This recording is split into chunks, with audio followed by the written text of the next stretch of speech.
Hello, Pattaya beach explore করুন।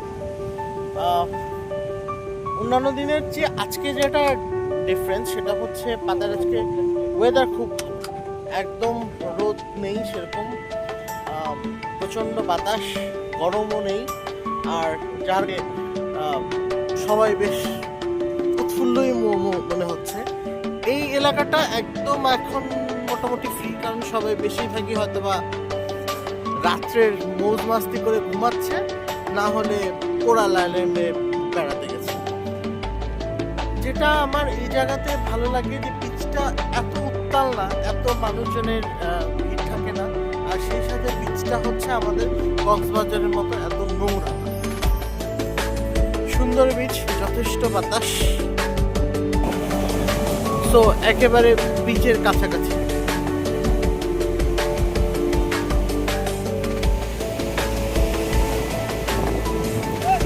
আজকে আকাশ খারাপ থাকার কারণে সেজন্য হয়তো বা একটু ওয়েভটা এত বেশি, না হলে পাতার এই বিচে এত ওয়েভ থাকে না।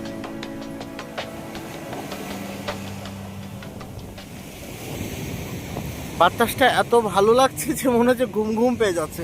কালকে রাত্রে সেই লেভেলের একটা ডিপ ঘুম হয়েছে ক্লান্ত থাকার কারণে, তারপরও এখন মনে হচ্ছে যে ঘুমিয়ে যাই। কালকে যেটা বলছিলাম যে পাতায়াতে ট্যুরিস্ট বহুত কম আগের মতো, আর এখানে এই যে একটা জিনিস ভালো, যে এই ছাতা এবং চেয়ারগুলো এগুলো কক্সবাজারের মতো ভাড়া দিতে হয় না, ফ্রি, যতক্ষণ ইচ্ছে আপনি বসে থাকেন। বিচ এরিয়া থেকে বের হয়ে না, একটু এপাশে এসে এখন একটু ফুটপাতের এই জায়গাটা দিয়ে হাঁটতে থাকি। সোজা গেলে ওয়াকিং স্ট্রিট। এই জায়গাটা সন্ধ্যার সময় যে পরিমাণে মানে ভিড় থাকে, মানুষ থাকে, ব্যবসাপাতি ইত্যাদি ইত্যাদি, এখন তো সেরকম ভিড় থাকবে না, সেটাই স্বাভাবিক। সবখানে দেখলাম থাইল্যান্ডের পতাকা হাফ নামানো, ও রানী মাতার মৃত্যুর জন্য। ওই যে সামনেও আর একটা দেখা যাচ্ছে, বাট এইখানে কেন এটা হাফ নামানো নাই বুঝছি না। ম্যাকডোনাল্ডস, ছোট্ট একটা টেম্পল টাইপের, ভালো লাগলো, সুন্দর করে সাজানো। অর্থাৎ যেটা দেখা যাচ্ছে, ফ্রি পাতায়ার রাস্তা।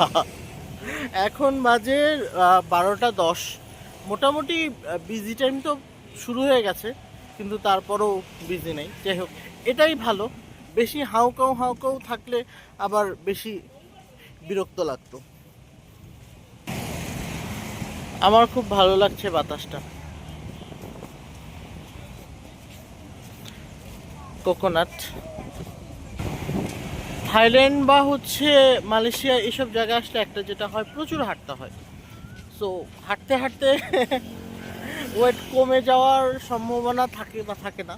যারা হাঁটতে পছন্দ করেন না তাদের জন্য খুব ডিফিকাল্ট, কারণ ওয়েটের কথা বললাম কারণ হচ্ছে গতকালকে অলরেডি কেএফসিতে 3 গ্লাস কোক খেয়ে ফেলেছি।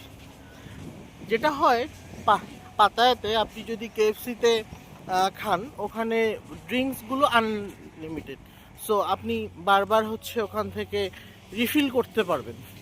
আমার যেটা বাজে অভ্যাস, খেয়ে আসার সময় আবার রিফিল করে নিয়ে চলে আসি।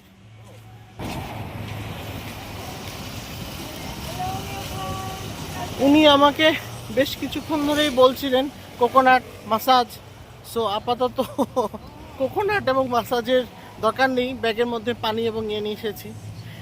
পাতায়া বিচের আরেকটা জিনিস ভালো, এই যে এরকম হচ্ছে বসার জায়গা, মানে হাঁটতে হাঁটতে আপনি টায়ার্ড হয়ে গেলে কিছুক্ষণ এখানে বসে রিল্যাক্স করতে পারবেন। এই জিনিসটা আমার খুব ভালো লাগে।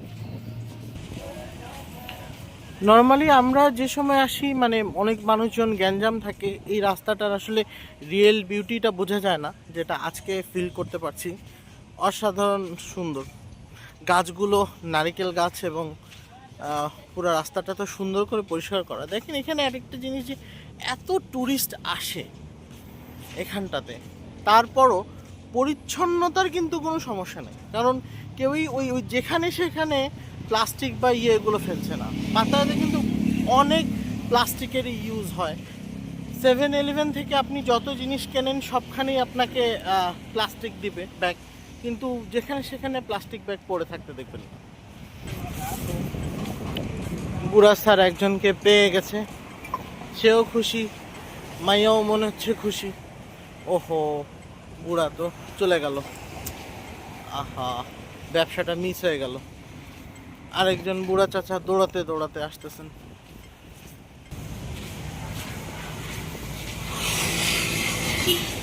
পাতায়ার এই বিচ রোডটা যথেষ্ট বিজি, খুব বেশি বড় না, অনেক গাড়ি চলে ওয়ান ওয়ে। তবে একটা জিনিস ভালো যে সবাই খুব অনেক আইন মেনে চলে। এখানে একটা নতুন জিনিস দেখলাম এবারে, যে প্রতিটা রাস্তায় যেখানে হচ্ছে আপনার রাস্তা পার হওয়ার জায়গা আছে সেখানে এরকম কালার করে দেয়া হয়েছে।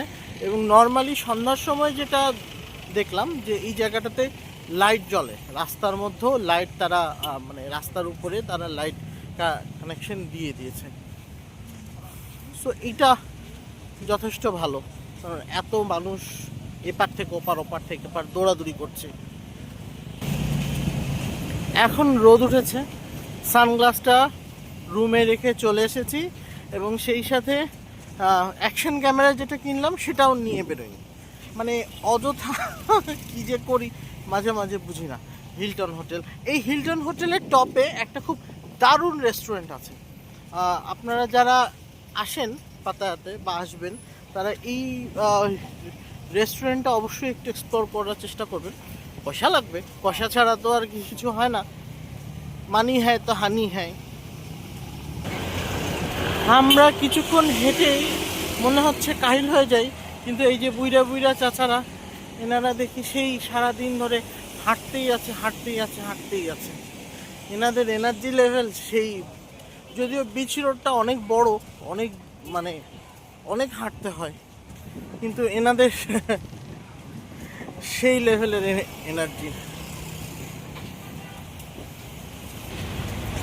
সেই সাথে এটা বলতে হয় যে যারা ফ্রি পাতায়া দেখেন নাই, যারা মোটামুটি থাইল্যান্ডে আসেন বারবার গ্যাঞ্জামওয়ালা পাতায়া দেখেন, তাদের এই সময়টাতে আসা মনে হয় উচিত। এই রকম ফ্রি অ্যাটমসফেয়ার এনজয় করতে পারবেন। তবে যারা আবার মৌজ মাস্তিতে অনেক বেশির মধ্যে করেন, যেমন কালকে একটা সনাতে গিয়েছিলাম, সেরকম মানুষজন ছিল না, যার কারণে খুব একটা ভালো লাগে নাই। আর বেশিরভাগই হচ্ছে এইজেড পিপুল, বুঝলাম না এইজেড পিপুল দিয়ে পাতায় ভরে গেছে। ইট অর নট, যারা কখনো আসেন নাই অবশ্যই এইটা একবার এক্সপিরিয়েন্স করে যাবেন, দারুণ জায়গা। আর এখানে একটা দেখবেন যে জ ওয়াকিং রেইনবো কালারের, এটা নর্মালি প্রাইডের উপলক্ষে করা হয়েছিল, সে কালারটা এখনও আছে। আর যেখানেই যাবেন বাংলা খাবার, বাংলাদেশি মানুষ বা ভারতীয় খাবার আর ভারতীয় মানুষ, এটা পাবেন না, এটা কোনো কথাই নেই। সো এই রোডে আছে এই যে বাংলাদেশি খাবার, আমার এটা খুব ভালো লাগে না এই খাবারটা। মানে যেটা হয় যে এই থাইল্যান্ডের এখানকার মশলা বা এর কেমন যেন একটা আলাদা একটা স্মেল আছে, যেটা খুবই বিরক্ত লাগে। তো সেই জন্য মোস্ট অফ দ্য টাইম আমার এইদিকে এলে কেএফসি বা ম্যাকডোনাল্ডসই খাওয়া হয়। So this is very safe. গতকালকে এখানে একজনের সাথে কথা হচ্ছিল, এক দোকানদার ভাই আর কি, উনি বাংলাদেশি, বেড়াতে এসেছিলেন, বেড়াতে এসে উনি এখানটায় থিতু হয়ে গেছেন। সো এই যে বিভিন্ন ক্ষেত্রে যে আমরা যে বলি যে ইমিগ্রেশনের ঝামেলা, পাসপোর্ট ভিসা দেয় না ইত্যাদি ইত্যাদি, সেগুলোর কারণ যে এসবেই, সেটা তো আর আমরা মানে বুঝি না বা বুঝতে চাই না। যেটা বলছিলাম বাংলা এবং ইন্ডিয়ান খাবার, দেখুন শর্মাজি শুদ্ধ শাকাহারি, মহারাজা ভারতীয় ভোজন, সো সবই আছে। এটা নিয়ে একটা মজার জিনিস হয়, আমি যে হিন্দি পড়তে পারি এইটা অনেকেই জানেন না। সো একবার এটা নিয়ে খুব মজা হয়েছিল। বাইক ফর রেন্ট, যারা বাইক চালাতে পারেন এটার জন্য অবশ্যই ইন্টারন্যাশনাল আপনার লাইসেন্স লাগবে, লোকাল লাইসেন্স হলে হবে না। ওয়াকিং স্ট্রিটের কাছাকাছি চলে এসেছি। দিনের বেলা ওয়াকিং স্ট্রিট ওপেন থাকে ফর গাড়ি এবং বাইক, সন্ধ্যার পরে সেগুলো অফ করে দেয়। এবং ওয়াকিং স্ট্রিটের পাশে বেশ কয়েকটা ম্যাসাজ পার্লার আছে। এখানটা ফুট ম্যাসাজটা অসাধারণ, মানে একেবারে ঘুম এসে যায় সেই ধরনের। তো যারা আসলেও মানে শয়তানি না করে রিয়েল ম্যাসাজের ট্রাই নিতে চান, তাদের জন্য এই জায়গাটা যথেষ্ট ভালো।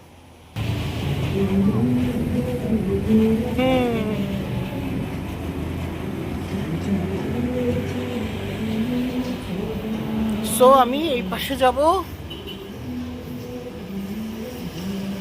আপাতত সামনে একটা পরিচিত মাসাও আছে, দেখি সেখানে যাওয়া যায় কি না। টিল নাও অফ করি, ব্লগটা বড় হয়ে গেল, কথা হবে আবার, টাটা।